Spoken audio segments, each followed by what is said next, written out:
চট্টগ্রাম বিভাগের সব খবর নিয়ে সংবাদ চট্টগ্রামে স্বাগত জানাচ্ছি আমি শামিমা ইসলাম।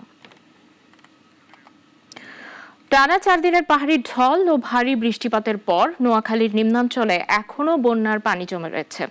খাল, ড্রেনেজ ব্যবস্থার অব্যবস্থাপনায় পানিতে ডুবেছে হাজারো হেক্টর জমির ফসল। ক্ষতির মুখে 2 লাখের বেশি মানুষ। পানি ধীর গতিতে নামায় জনদুর্ভোগ বেড়েছে। মোহাম্মদ সোহেলের পাঠানো প্রতিবেদন জানাচ্ছেন সিরাজুল মনির শুভ।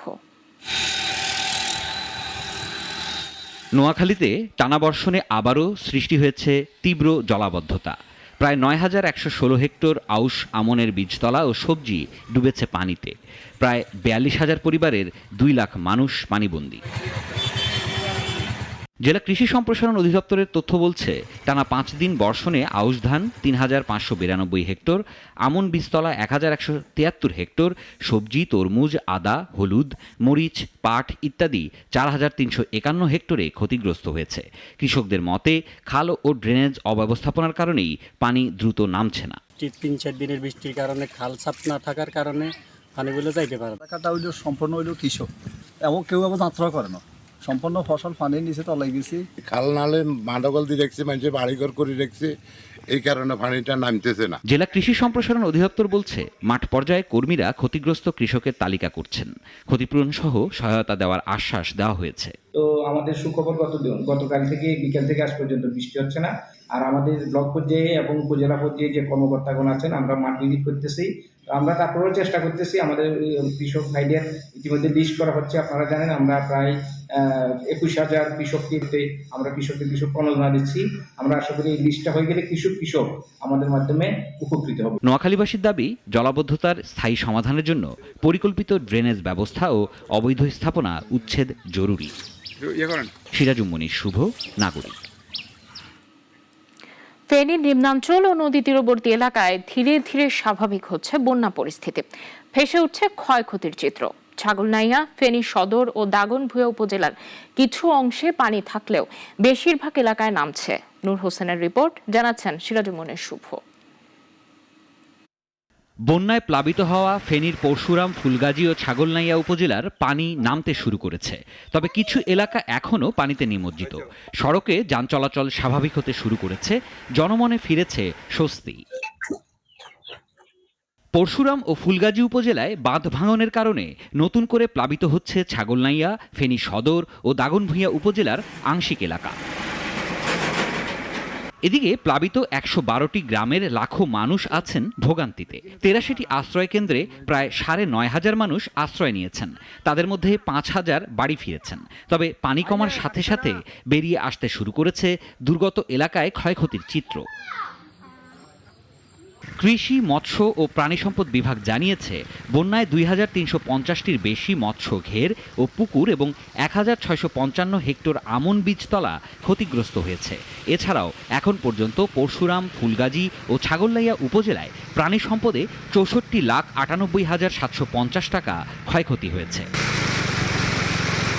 এর আগে ভারী বৃষ্টিপাত ও ভারতের উজানের পানিতে গত মঙ্গলবার মুহুরী, কুহুয়া ও সিলোনিয়া নদীর বন্যা নিয়ন্ত্রণ বাঁধের ২১টি অংশে ভাঙন দেখা যায়।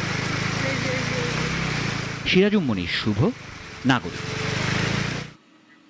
রাজনৈতিক দলগুলোর মধ্যে ঐকমত্য হলে আগামী ৫ আগস্ট প্রকাশ পেতে পারে জুলাই ঘোষণাপত্র।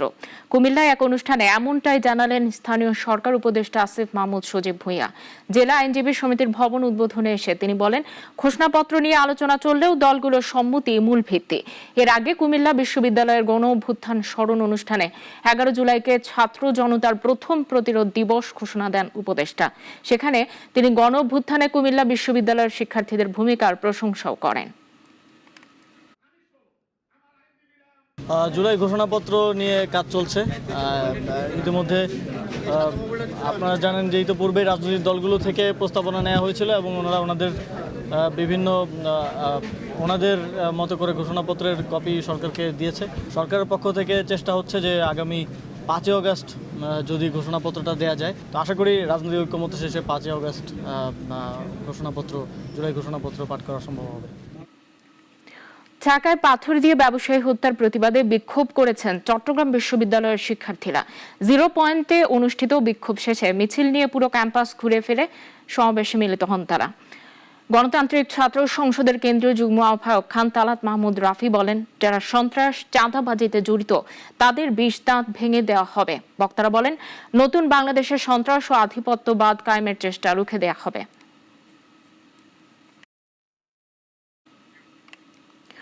খাগড়াছড়িতে ঐতিহাসিক গঞ্জপাড়া চাইন্দা বৌদ্ধ বিহারে নির্মিত হচ্ছে নতুন ভবন। নির্মাণ কাজে স্বেচ্ছাশ্রমে অংশ নিচ্ছেন শত শত দায়ক দায়িকা। কেউ পারিশ্রমিক নিচ্ছেন না, শুধু ধর্মীয় পুণ্য ও শান্তির আশায় কাজ করছেন সকাল সন্ধ্যা। মোহাম্মদ জাফর সবুজের তথ্য ছবিতে বিস্তারিত জানাচ্ছেন সুলতানা মরিয়ম। খাগড়াছড়ির গঞ্জপাড়া চাইন্দা বৌদ্ধ বিহারে চলছে নির্মাণ কাজ, কিন্তু এই কাজের জন্য নেই কোনো ঠিকাদার, নেই কোনো বেতনভোগী শ্রমিক, বরং শতাধিক দায়ক দায়িকা, নারী পুরুষ বৃদ্ধ ও তরুণ মিলে স্বেচ্ছাশ্রমে গড়ে তুলেছেন তাদের ধর্মীয় আশ্রয়স্থল। ১৬৫টি পরিবারের সদস্যরা একত্র হয়ে অংশ নেন এই নির্মাণ কাজে। কেবল গঞ্জপাড়া নয়, পার্শ্ববর্তী এলাকার বহু দায়ক দায়িকাও ছুটে এসেছেন পুণ্য লাভের আশায়। ১৬৫ পরিবারের সদস্য ছাড়াও অন্যান্য গ্রাম থেকে বিনা পারিশ্রমিকে শুধু পুণ্য অর্জনের জন্য এই মন্দির নির্মাণে স্বেচ্ছাশ্রম দান করছে।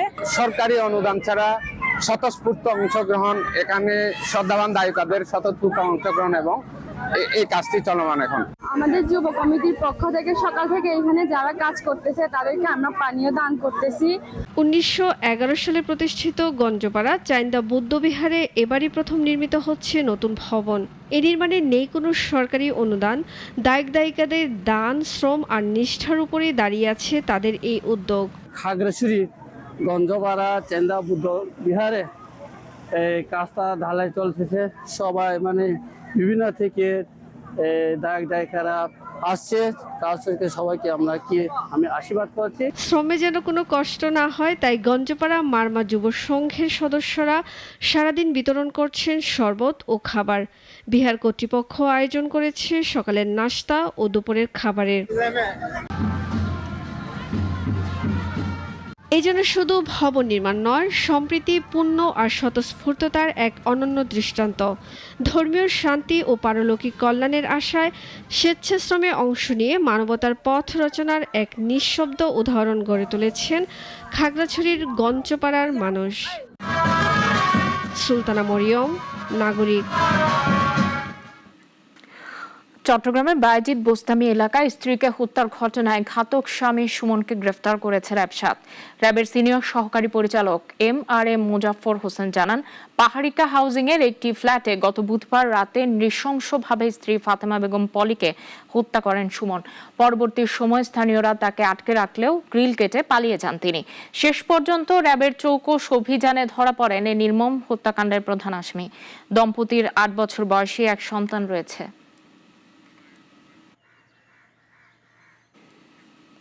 সুশাসনের জন্য নাগরিক সুজনের আয়োজনে চট্টগ্রামে অনুষ্ঠিত হলো জাতীয় সংসদ ও নাগরিক প্রত্যাশা শীর্ষক নাগরিক সংলাপ।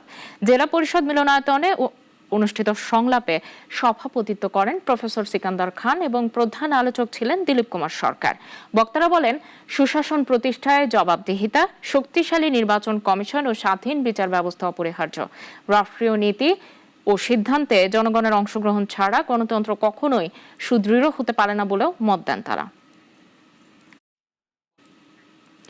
সাপ্তাহিক ছুটি শুক্র ও শনিবারকে কেন্দ্র করে কক্সবাজার সমুদ্র সৈকতে নেমেছে পর্যটকের ঢল।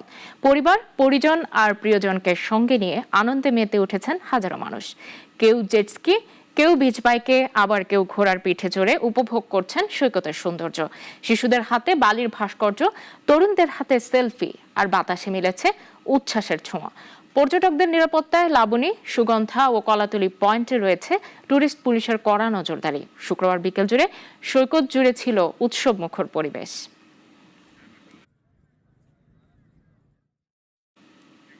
এখন এ পর্যন্তই। চট্টগ্রাম বিভাগের সব সংবাদ নিয়ে প্রতিদিন দুপুর ১টায় থাকছে সংবাদ চট্টগ্রাম।